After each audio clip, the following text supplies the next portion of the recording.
Sveiki visi sugrįžę į mano kanalą. Na, taip, Lietuva ne šiltasis kraštas. Afrika ten visokios tokios yra šiltusios. Ispanija, pavyzdžiui, pas mus Lietuvoje bet kurio laiko metų vasarą, pavasarį, rudenį, žiemą neauga kokosai, neturime jokių palmių.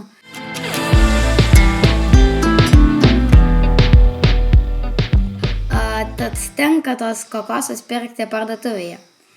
Tai aš turiu nusipirkęs kokosą, bet jūs galvojat, kam aš iš jūsų rodau kokosą, taigi čia gali tiesiog nueiti į parduotuvę ir nusipirkti.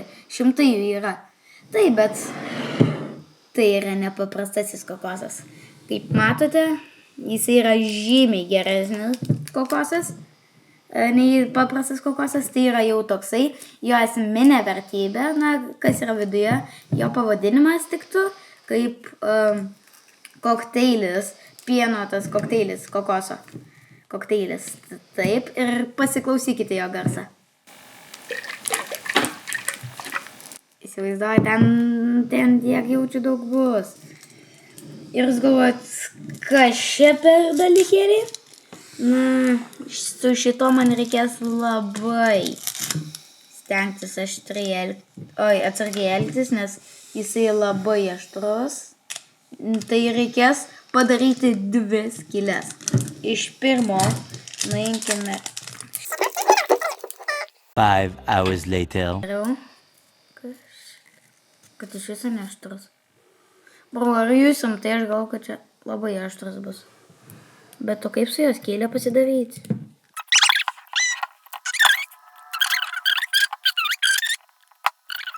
Žiūrėkite, čia yra kaip kaip ten, va šitie žodžiu.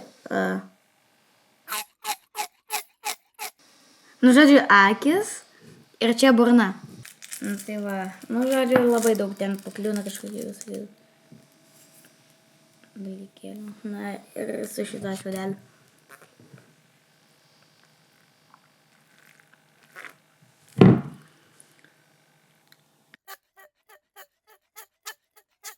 Gal, šiaip skonis toksai kaip ir paprasta.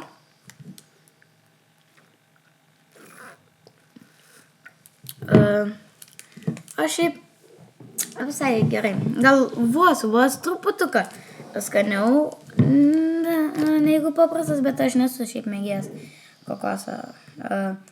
Ir beje, ten mėsa gal ir valgoma, nes aš mačiau. Na, jo, kokosas skanus, o viduje kas yra? Žiūrėkit, aš mokau magijos. Viskas atsidarė. Ir čia yra kaip ir skylė, jau viduje nieko nebėra. Ir su šitą skiautę valgysim.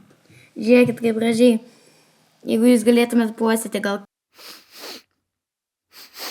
kvapas atsiras. Tai paragaukim. Man šitie irgi patinka. Skaniau, turbūt skaniau negu ant paprasto kokoso.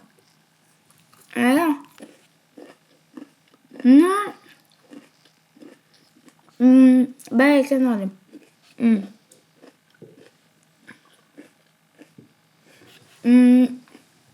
Šitiems duodu gal 6 iš 10 irgi. Tai buvo kol kas tik tiek. Ir iki kito karto.